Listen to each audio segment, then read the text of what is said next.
Oi, gente, o Pop Verso tá no ar, o programa de hoje tá demais. A gente vai falar um pouquinho sobre o momento do mercado audiovisual, as novelas, plataformas de streaming, aproveitando para lembrar que tem lançamento de filme novo chegando. Vamos ao cartaz, por favor? Olha lá, é impossível rastreá-la. Mariana brilhando muito. Na verdade, não sou eu, tá, gente? É só uma brincadeira, porque o filme mesmo tem Chris Evans, Ana de Armas e Ryan Gosling, Agente Oculto chegando na Netflix. E a gente vai falar sobre muito mais. Tem muita notícia, curiosidade, enfim. Já falei muito. Roda a vinheta e vamos começar.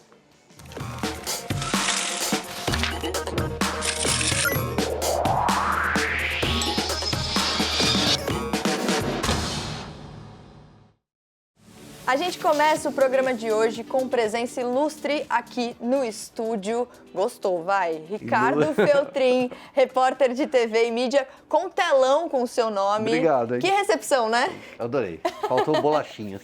Olha, bolachinhas, topo bolachinhas também. Caso apareça, a gente agradece. Feltrin, muito legal ter você aqui. Você Obrigado pelo que convite. acompanha a TV há muito tempo. Quantos anos já? TV só 25 anos. Só. 25 anos E jornalismo 32. Nossa, é muito tempo. E você acompanhou muitas mudanças, né, ao longo desse tempo. E aqui a nossa discussão é sobre novela. Certo. Porque novela é a paixão do brasileiro. Mas será que ainda é? Não é mais? Tem as plataformas de streaming chegando, e esse é um assunto que a gente discute muito aqui no Pop Verso, né? A gente sempre traz balanço de plataforma de streaming e tal, como elas vão crescendo. Então, as novelas. Em que momento a gente está das novelas? É numa relação um pouco... aquele conflito de relação entre o brasileiro e as novelas? Ainda estão com audiência, ainda 1/3 dos aparelhos de TV no Brasil ficam nas novelas, assistem à novela especificamente da 21h30, né? No resto dos dias sempre está ali perto dos 30%, né? Então, ela é relevante, ainda é relevante. Não tanto quanto era no meu tempo, por exemplo, anos 70, que as pessoas assistiam o Jornal Nacional, por exemplo, para ver a novela. Então, a novela nos anos 70 dava mais audiência que o Jornal Nacional, que é uma coisa que nunca, ou rarissimamente acontece. No caso do Pantanal está acontecendo.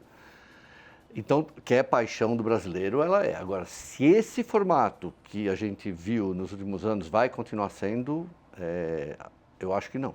E aí é justamente pelo que você falou do streaming. O streaming trouxe uma outra linguagem. Eu acho que hoje ninguém tem mais paciência de passar, sabe, um ano vendo uma história.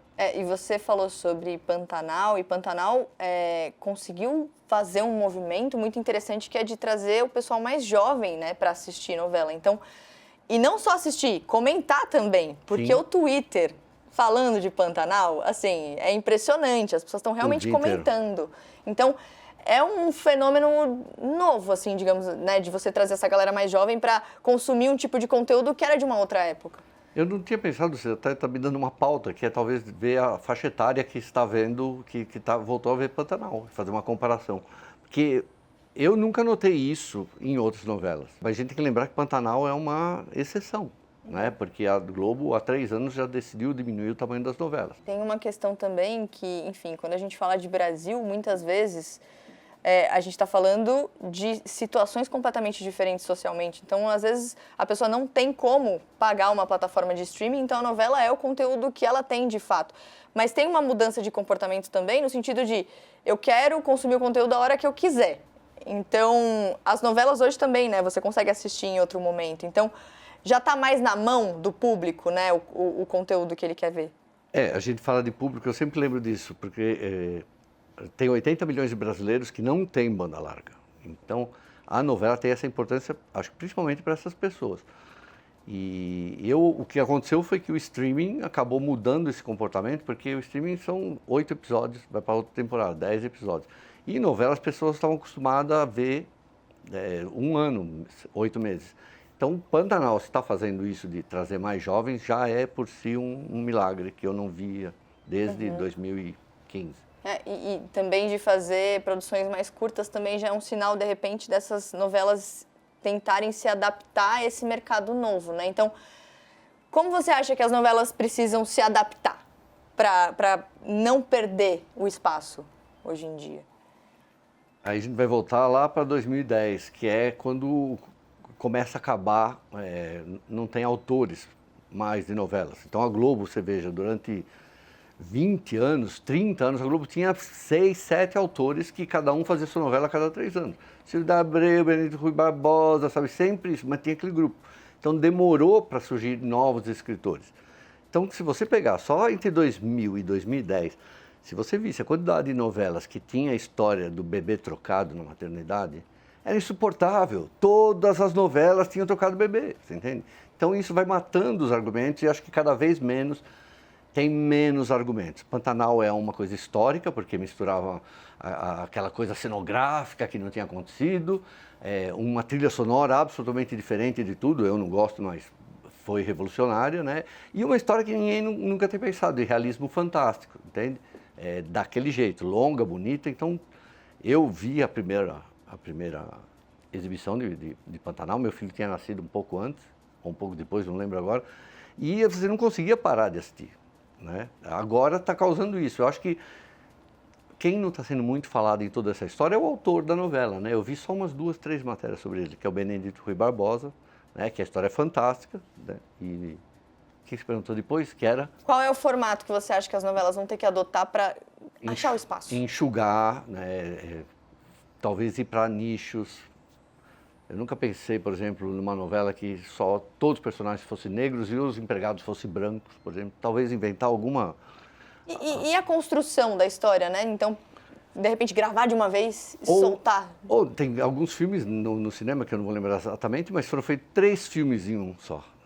Agora, realmente, a história da Richthofen, por exemplo, são 2 filmes em um, né? Uhum. Então, talvez, no futuro, possa fazer novelas com outra visão de outros personagens, né? E acho que com a evolução da tecnologia, logo, logo você vai poder alterar todo o cenário, você pode fazer outras histórias. Agora, basicamente, falta enredo, falta bons escritores, faltam boas histórias.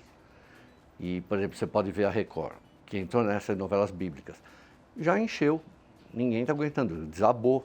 A Record perdeu, sabe, quase 30% de audiência em um ano por causa dessas novelas, porque acabou, falou de Jesus, Terra Prometida, Moisés, sabe? Aí começa a entrar em Reis, Esther, outras coisas, já não tem tanto apelo popular, as pessoas não sabem do que é a história, né? Existe um esgotamento desse formato e é importante lembrar que a gente está num momento de muitas possibilidades, de inspirações, de formatos, então tá todo mundo criando, então é importante beber de fontes diferentes até, né, para você repensar esse formato. Agora, só pra gente encerrar, falar sobre o movimento dos atores, porque é isso.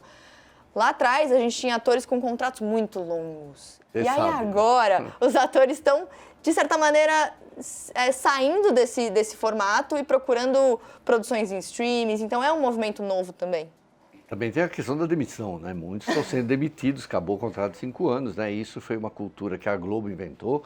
Todo mundo fala do Boni, né? O Boni é uma lenda para a TV, ele deixou um legado enorme para a TV e deixou um fardo enorme também, que é essa história de você contratar pessoas por meses, por anos, sem que ela trabalhasse só para o seu concorrente não ter, né? Então a Globo tinha essa cultura, você sabe muito bem como foi lá dentro, e isso matou também porque você tinha príncipes, né? Eu lembro, não vou falar o nome dela, mas teve uma atriz que ficou 3 anos sem gravar, porque toda vez vem fazer novela, estou com gastura, vem lá, tem uma peça de teatro. Vem fazer essa novela, eu não posso, agora estou no projeto pessoal. E ganhando, sabe, 6 dígitos. 6 dígitos durante 3 anos para não trabalhar, né? E a Globo não liberava a pessoa, né? Então agora, ao mesmo tempo, a Globo libera todo mundo, então os atores estão tendo que procurar outras coisas para fazer, migrar para o streaming. Mas eu acho que o streaming também vai acabar saturando, sabe? Se ele entrar só em novela, todas as novelas estiverem no streaming, logo, logo a gente não... Tem uns atores que, enfim, fizeram esse movimento, o Marco Pigossi, a Taina Miller, que estão fazendo séries na Netflix, séries originais Netflix, então é um movimento também para a gente ficar de olho. Feltrin, queria agradecer. Muito obrigado a você pelo convite. Foi muito legal conversar sobre isso, eu adoro esse assunto, então ficaria horas aqui. Minha mãe é noveleira, ela me conta tudo, para ela assim... a Juma ontem. É isso, esse é o meu assunto com a minha mãe, mas enfim, depois a gente conversa mais sobre isso, que o nosso tempo infelizmente acabou, mas obrigada, obrigado volte sempre. Você. Vamos para mais um capítulo da série Projetos do Elon Musk. Pois é, parece até filme o que eu vou dizer agora, um roteiro de Black Mirror, mas é de fato o projeto novo dele. Ele diz que ele está pensando em desenvolver chips, implantes de chips para colocar no cérebro dos humanos. Ele tem uma startup, a Neuralink, que foi fundada em 2016 e é responsável por esse projeto. O que eles estão fazendo? Eles estão desenvolvendo 2 produtos, o chip e o robô responsável por implantar esse chip. E aí funciona assim, o robô vai conduzir a cirurgia, digamos assim, e nela um chip de computador conectado a uns fios super pequenininhos ali, fininhos, com eletrodos nas pontas. Esse chip vai ser colocado então no cérebro da pessoa. E aí, esse implante ficaria conectado a um receptor atrás da orelha, tipo um aparelho auditivo, e aí ele poderia se comunicar com um computador. A ideia, a princípio, é que esse chip dê oportunidade de pessoas tetraplégicas conseguirem mexer, por exemplo, em smartphone, em laptop, mas o sonho mesmo do Elon Musk no futuro é mais ambicioso. Ele quer unir o cérebro humano à inteligência artificial. E só mais um detalhe dessa startup do Elon Musk. Ontem, um cofundador deixou a empresa, na verdade um outro cofundador, ele disse que ele vai agora para outro projeto. Então, dos 8 fundadores da empresa, hoje só tem 2, o Elon Musk e outro. A gente não sabe como isso vai afetar esse projeto desses implantes de chips, mas a gente vai ficar de olho nisso.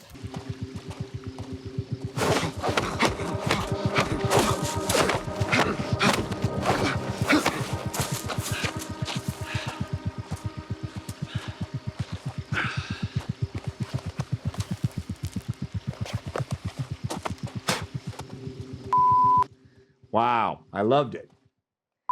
E eu te amo, Chris Evans. Só queria dizer que na vida real eu jamais entraria numa briga assim com você, mas eu tive um dia ali num set de gravação para entender como é a construção dessas cenas de ação. Então foi muito legal e só queria dizer também que Hollywood está perdendo uma atriz, como vocês bem viram. Mas por que a gente está falando de tudo isso? Porque tá chegando na Netflix o filme Agente Oculto, na verdade estreia amanhã, com o Chris Evans, o Ryan Gosling e a Ana de Armas, ou seja, elenco de milhões. E falando nisso, eu entrevistei a Ana de Armas e o Ryan Gosling. Olha só, a Mariana toda feliz conversando com os dois. Essa entrevista vai ao ar no Em Alta de sábado, então assistam porque tá muito legal, eles estão muito simpáticos. E spoiler, eu até convidei os dois para virem aqui pro Brasil. Mas, enfim, fiz o que todo mundo queria fazer, né, gente? Então, de nada. Mas, Agente Oculto estreia amanhã. E sabe quem dirige esse filme? Os irmãos Russo. E aí você fala, tá, mas eu não conheço os irmãos Russo. Eles são os caras por trás de grandes filmes da Marvel. Por exemplo, Capitão América, Guerra Civil, Capitão América, o Soldado Invernal, Vingadores Ultimato, enfim, só filmão. E eles são o assunto do nosso Listomania, olha só. E para me ajudar a falar sobre os irmãos Russo, Leozito está aqui, Léo Amaral, para o nosso Listomania. Aquelas listas que eu adoro. Sabe quando você está ali mexendo na internet e você fala assim, os irmãos do entretenimento que você não sabia. Eu clico na hora, gente. Eu sou muito curiosa. Então é basicamente isso que você tem aí, né, Léo? Quase isso. Eu não vou falar que é um mistério, assim, os irmãos, mas são irmãos. São os irmãos. Estamos em família aqui. E os irmãos Russo, eles são gigantes, né? São gigantescos, cara. Tipo assim, 2 filmes deles atingiram a marca de 2 bilhões de bilheteria arrecadada no mundo todo. E foram marcos pro cinema de super-herói, né? E quando a gente fala de filmes de super-heróis, muitas vezes a gente lembra dos atores, do Chris Evans, Robert Downey Jr., mas é importante falar sobre direção também, porque são os caras por trás disso. Mas além deles, quem mais tem? Pra começar a nossa lista de hoje, os irmãos Coen. Conhece os irmãos Coen? Conheço os irmãos Coen. Já viu algum filme dos irmãos Coen? Eu já vi. Que filme que eu vi dos irmãos Coen? Porque eu não lembro assim, Qual? Deixa eu ver. Puxa a cola que você vai lembrar de algum. Puxa a cola que você Fargo. vai lembrar. Fargo. Já vi Fargo. Entregou a idade. Olha, que do nadão, de graça. Já vi Queime Depois de Ler. Bravura Indômita. Bravura Indômita eu já vi também. Com a eu só pequena não vi. Hailey Steinfeld, sendo indicada a Oscar, inclusive, por esse filme, tá? Nossa, eles são muito grandes também. Eles são, o currículo deles conta com 2 BAFTAs, um Globo de Ouro, 3 prêmios de melhor diretor em Cannes, além de um Palma de Ouro, e o Oscar de melhor roteiro original por Fargo. Eles também ganharam o Oscar, de melhor diretor, melhor filme, melhor roteiro adaptado por Onde os Fracos Não Têm Vez. Tá O Edu me bom? lembrou aqui, ó. Tá É bom, isso. tá bom. Gente, que família, né? Os irmãos Russos, os irmãos Coen, só família, assim, super talentosa. Eu não gostaria de ser primo deles. Então, É horrível. Além deles, quem mais? Vamos de Safdie Brothers agora. São 2 irmãos diretores de alguns filmes que são mais alternativos, mais indies e que fizeram bastante barulho na cena. Barulho na cena. Você que gosta dessa. Com filmes como Bom Comportamento, que é um filme que é estrelado pelo Robert Pattinson, e Joias Brutas, que foi um filme que fez bastante barulho por conta de ter o Adam Sandler fazendo aí drama ao invés de comédia. Você gosta muito de Joias Eu Brutas? gosto muito de Joias Brutas, cara. Você já falou muito sobre esse filme pra mim. Eu gosto bastante desse filme. Ó, 3 irmãos, não tem irmãs, não? Opa, temos as irmãs Wachowski, que são as responsáveis pela trilogia do Matrix. Tá aí elas que ficaram responsáveis por pegar uma obra e adaptar para o que hoje a gente conhece como a primeira trilogia do Matrix. Mas só Matrix ou tem mais no currículo delas também? Cara, elas têm um filme que eu gosto muito que é o Speed Racer. Já viu Speed Racer? Eu não vi ainda. Porque o Speed Racer era um desenho, na verdade, que virou um filme live action que me agrada bastante. Vi quando eu era um pequeno Léo. Um pequeno Léo. Tá super grande hoje. Vamos lá, que mais? Agora a gente tem os irmãos na frente das câmeras. Irmãos na frente das câmeras, a gente vai começar com as irmãs Fanning, Ellie e Dakota Fanning, que também são bem conhecidas por interpretar personagens. A Dakota é mais conhecida por interpretar personagens quando ela era mais nova. Então ela fez, por exemplo, A Menina e o Porquinho. Eu já assisti esse filme.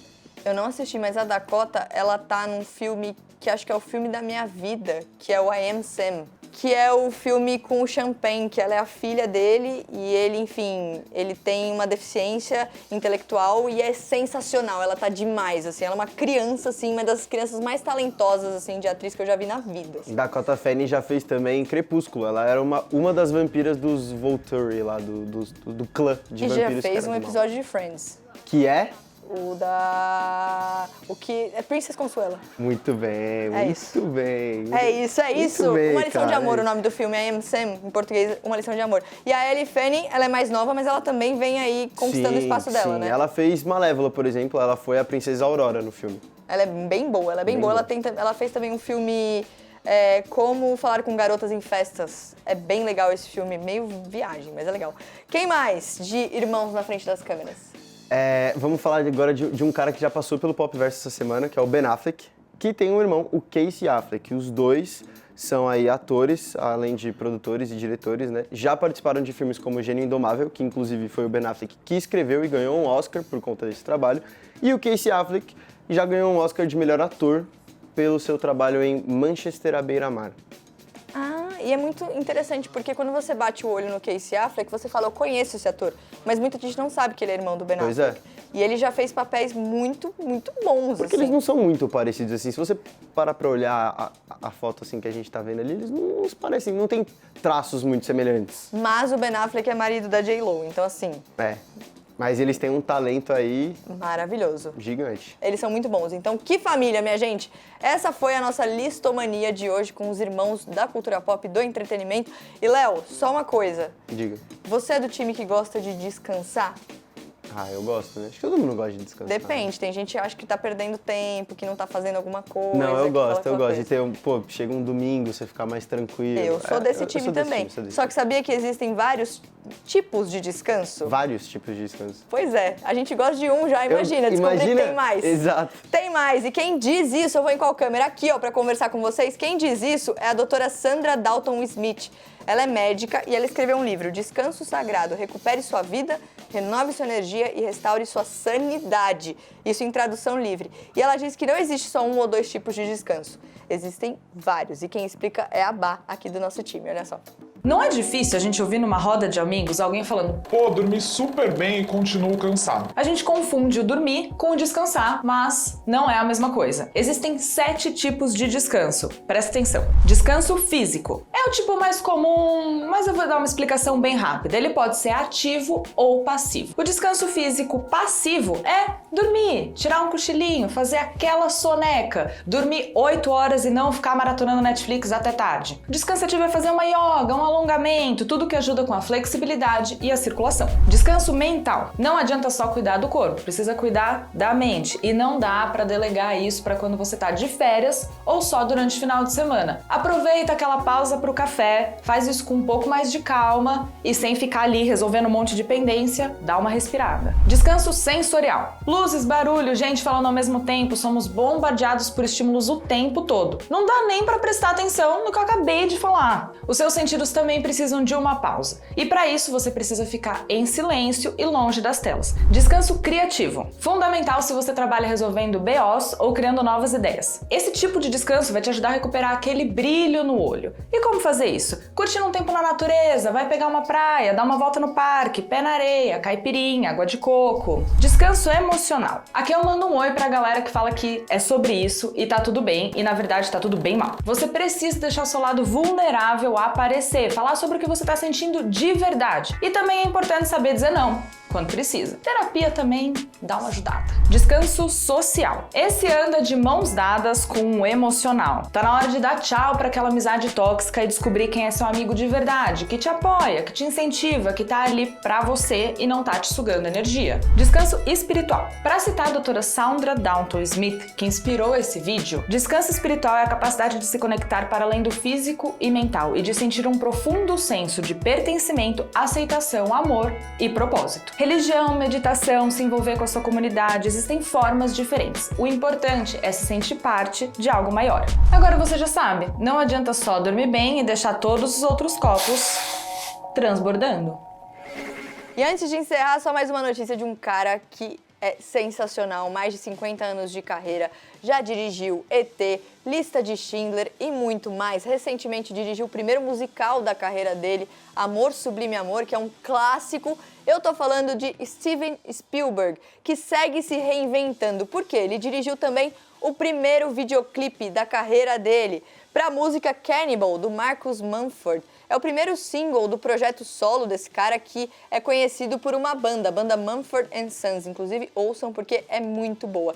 E quer saber o mais legal? O vídeo é um plano sequência, né? Quando não tem corte. É um vídeo preto e branco que o próprio Spielberg gravou no celular, sentado numa cadeira de escritório, aquelas cadeiras com rodinhas, e quem empurrou a cadeira foi a esposa dele, a Kate Capshaw. A gente tem a foto disso para encerrar o programa, para mostrar essa engenhoca de Steven Spielberg para dirigir esse videoclipe pela primeira vez na carreira dele. Então vamos terminar o programa hoje com um trechinho? Vamos lá então, gente.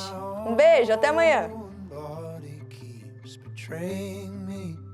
There is such power there. It may destroy me, but it compels me.